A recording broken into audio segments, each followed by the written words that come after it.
What's the takeaway going to be? What's the headline going to be once this debate is over?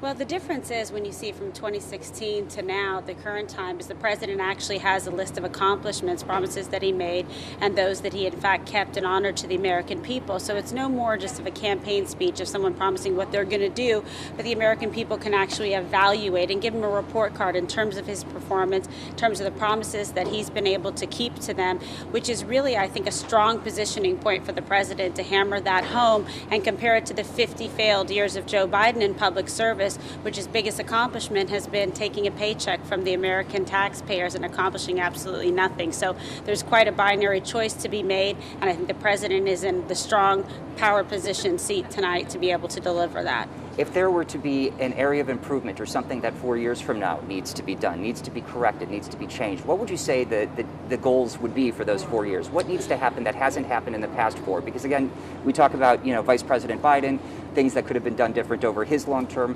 What are things that maybe in 4 years weren't accomplished that still could be and should be?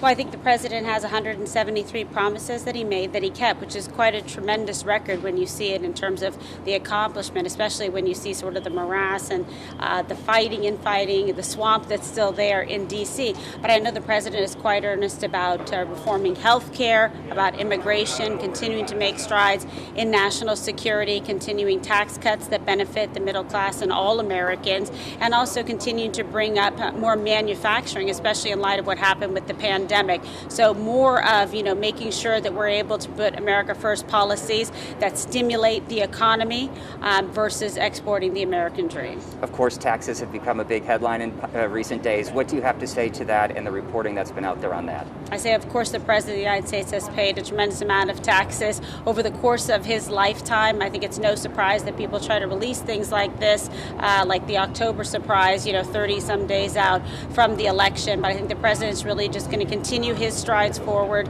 continuing to focus on putting forth tax cuts that benefit the American people and doing tax reform in that regard.